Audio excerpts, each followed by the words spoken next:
नमस्कार। देश काल में आपका स्वागत है। मैं हूं मुकेश कुमार। दोस्तों, संसद से वक्फ संशोधन विधेयक 2025 तो पारित हो गया है। बहुमत के बल पर मोदी सरकार ने दोनों सदनों से इस विधेयक को पारित करवा लिया है। अब यह विधेयक राष्ट्रपति के पास जाएगा और कानून की शक्ल अख्तियार कर लेगा, कानून बन जाएगा।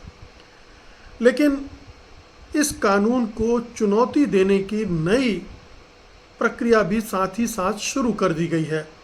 कांग्रेस पार्टी ने ऐलान कर दिया है कि वो इसे चुनौती देगी अदालत में। स्टालिन की डीएमके पहले ही ये घोषणा कर चुकी है।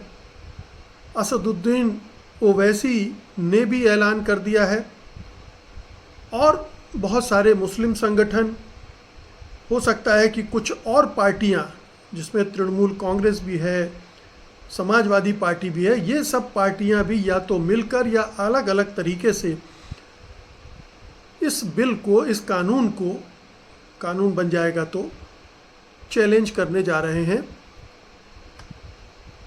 सुप्रीम कोर्ट में। तो ये कानून ऐसा नहीं है कि अब इसका अंतिम पड़ाव आ गया है और अब इसमें कोई परिवर्तन नहीं होगा और ये देश पर लागू ही हो जाएगा। अभी इसमें बहुत गुंजाइश है।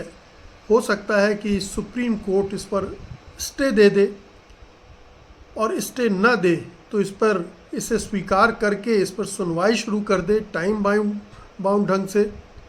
हालांकि हमारे कोर्ट्स का हाल ये है कि वो लंबे समय तक इसको लटकाए रखते हैं और इस जैसे विवादास्पद कानून को भी वो लटका सकते हैं। और जिस तरह का राजनीतिक दबाव प्रभाव अदालतों पर चल रहा है, उसमें पूरी आशंका है कि इस कानून पर तुरंत सुनवाई होगी और तुरंत फैसला आ जाएगा। टाइम लगेगा, लेकिन ये तो साफ है कि इसको चुनौती दी जा रही है। सवाल मन में उठ सकता है कि आखिरकार किन आधारों पर चुनौती दी जाएगी। जब संसद ने कानून बना दिया है बहुमत से पारित करके, तो इसे चुनौती देने का क्या आधार बचता है।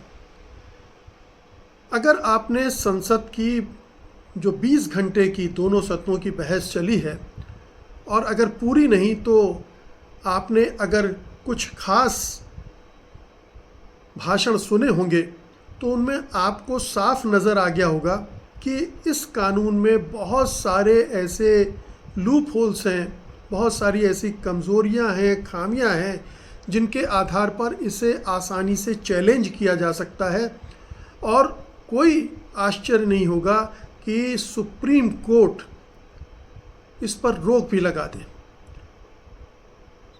संविधान में इसका प्रावधान है, अनुच्छेद 32 और 226 में, कि आप, संविधान में प्रावधान है कि इन अनुच्छेदों के तहत अगर कोई कानून बन भी जाता है तो उसकी समीक्षा का अधिकार सुप्रीम कोर्ट के पास है और अगर उसमें कुछ संविधान विरोधी बातें हैं तो वो उस कानून को रद्द भी कर सकता है। ये उसके पास अधिकार है। रिव्यू का, कानूनों के रिव्यू का अधिकार सुप्रीम कोर्ट के पास है, उनको खारिज करने का भी अधिकार है। तो सुप्रीम कोर्ट तो ये कर सकता है। और संसद में बहस के दौरान ऐसे बहुत सारे आधार सामने आ गए हैं, जिनमें कुछ बहुत ख़ास भाषण रहे हैं, जिसमें आप कपिल सिब्बल को ले सकते हैं, ओवैसी के भाषण को ले सकते हैं, संजय सिंह के भाषण को ले सकते हैं, गौरव गोगोई के भाषण को ले सकते हैं, मनोज झा के भाषण को ले सकते हैं। ऐसे बहुत सारे भाषण हैं अभिषेक मनु सिंघवी के, जिनने इस कानून को थ्रेडबेयर, इनकी पोल पट्टी खोल दी है, पूरा उसका पोस्टमार्टम कर दिया है। अब मैं आपसे एक एक करके वो जो बिंदु संसद की बहस में उठे हैं, जो कानूनी नुक्ते हैं इसके, जिनके आधार पर सुप्रीम कोर्ट सुनवाई कर सकता है और इस कानून को खारिज भी कर सकता है, वो क्या है। इसमें सबसे बड़ा और सबसे प्रमुख और सबसे पहला जो आधार है वो है संवैधानिक अधिकारों का उल्लंघन। यानी अगर कोई कानून संवैधानिक अधिकारों का उल्लंघन करता है तो उसे सुप्रीम कोर्ट खारिज कर सकता है। ये पहले के बहुत सारे ऐसे फैसले हैं जिनके आधार पर यह तय हो चुका है। एक तो बेसिक स्ट्रक्चर डॉक्ट्रिन है, जो केशवानंद भारती के केस में सुप्रीम कोर्ट ने जजमेंट दिया था कि जो मूलभूत ढांचा है संविधान का, उससे किसी तरह की छेड़छाड़ नहीं की जा सकती। तो अगर इस कानून में कुछ ऐसा किया गया है जो मूलभूत ढांचे में कहीं छेड़छाड़ करता है, तो उसके आधार पर वो खारिज हो सकता है। इसमें जो 5-6 ऐसे अनुच्छेद हैं जिनका मैं जिक्र करूंगा संवैधानिक अधिकारों के उल्लंघन का, जिसमें मौलिक अधिकार भी शामिल है। जैसे अनुच्छेद 14 है जो समानता की बात करता है, हर तरह की समानता की बात करता है। यानी आप जाति के आधार पर, धर्म के आधार पर, लिंग के आधार पर, भाषा के आधार पर, क्षेत्र के आधार पर, अमीर गरीब के आधार पर आप भेदभाव नहीं कर सकते हैं। लेकिन ये कानून, जिसके बारे में बार बार संसद में कहा गया कि ये भेदभाव करता है, ये केवल मुस्लिम समाज को, धार्मिक समुदाय को टारगेट करता है और बाकी धर्मों के बारे में खामोश है। इसी धर्म के बारे में, इसी धर्म की जो प्रॉपर्टीज़ हैं उनके मैनेजमेंट के बारे में ये कानून बनाया गया है और ये समानता के अधिकार का उल्लंघन हो सकता है। मैं ये नहीं कह रहा हूँ कि है, क्योंकि ये तो अदालत तय करेगी। इसी तरह से अनुच्छेद 15 है जो भेदभाव का निषेध करता है, यानी किसी भी तरह का भेदभाव नहीं होना चाहिए। और इसमें सीधे सीधे तौर पर धार्मिक भेदभाव आपको दिख सकता है कि कैसे मोदी सरकार, जो मुसलमानों के खिलाफ ही काम करती है, उसके दिमाग में बस जो कानून आ रहे हैं वो मुसलमानों को बांधने, उनको लज्जित करने, उनको परेशान करने, दुखी करने, प्रताड़ित करने और उनसे उनके अधिकारों को छीनने के लिए लाए जा रहे हैं। तो यहाँ भी ये कानून भी उसी तरह का एक कानून है जिसमें जो भेदभाव करता है और इसलिए ये संविधान का उल्लंघन करता है। तीसरा लीजिए, अनुच्छेद 21 है जीवन और स्वतंत्रता, फ्रीडम। मेरी फ्रीडम है कि मैं अपनी संपत्ति किसको दूं, किस तरह से दूं, दान करूं, क्या करूं। ये स्वतंत्रता आम नागरिक की ये छीनता है, क्योंकि ये कहता है कि पहले 5 साल आप मुसलमान की तरह रहोगे तभी वक्फ में दान दे सकते हो। ऐसे इतिहास में बहुत सारी प्रॉपर्टीज़ हैं जो हिंदू राजाओं ने वक्फ में दान दी हैं। ये रोकता है। आप कौन होते हैं बताने वाले कि मैं किसको दान करूंगा? ये स्वतंत्रता छीनता है ये कानून। अनुच्छेद 25 धार्मिक स्वतंत्रता, ये धार्मिक स्वतंत्रता के दायरे में आता है, क्योंकि ये वक्फ की जो पूरी व्यवस्था है ये मुस्लिम समाज की है। मुस्लिम समाज के तहत ये वक्फ का दान, वक्फ के रूप में दान दिया जाता है और वो वापस भी नहीं ले सकता है कोई, ये भी उसमें नियम है। तो ये धार्मिक स्वतंत्रता है हमारी, उसका उल्लंघन है। फिर अनुच्छेद 26 है जो धार्मिक मामलों के प्रबंधन के अधिकार की देता है किसी पर्टिकुलर कम्युनिटी को, समुदाय को, धार्मिक समुदाय को। यानी अगर हिंदू धर्म के धार्मिक संस्थान हैं तो उनको उनके प्रबंधन का अधिकार होता है। इसी तरह से मुस्लिम धर्म के अगर प्रॉपर्टी है, संस्थान है, तो उनका प्रबंधन मुस्लिमों को, मुसलमानों को दिया गया है। सभी धर्मों में, जैनों में, सिखों में, बौद्धों में, ईसाइयों में, ये सबको बराबर से अधिकार दिया गया है। लेकिन यहाँ ये कानून इस अधिकार को सीमित कर रहा है मुसलमानों के खिलाफ। तो इसे चुनौती देने का काम बिल्कुल आसानी से बनता है। जो अभी तक की परिस्थितियां दिख रही हैं उसमें बहुत संभव है कि ये तमाम धाराएं, अनुच्छेद उसका आधार बनेंगी और एक ठोस आधार देती हैं, जिसके बाद इसको डिफेंड करना सरकार के लिए बहुत मुश्किल होगा। दूसरा है संपत्ति के अधिकार का पर हमला।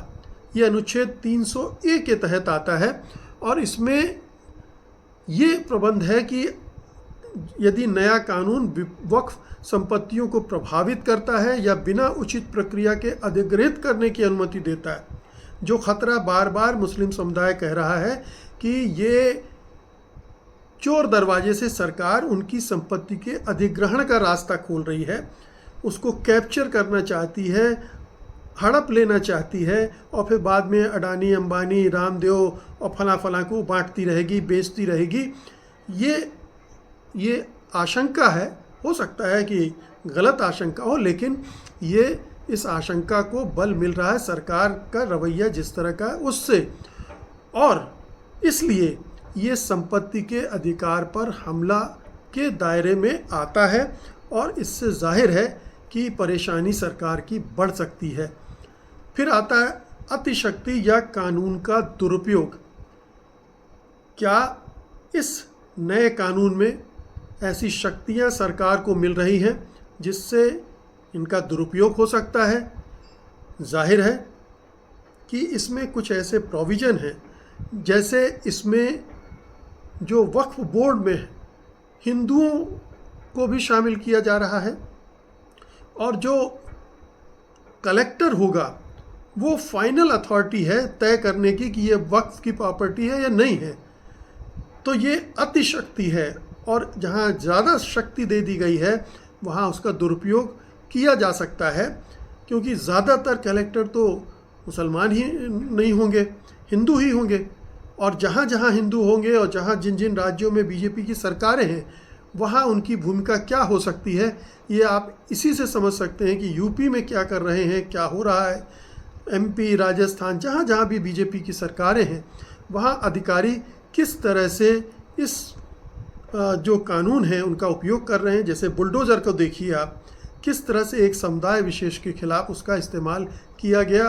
अभी सुप्रीम कोर्ट ने रोक लगाई, इसके बावजूद कहीं कहीं हो रहा है। तो ये एक बड़ा आधार हो सकता है इसका।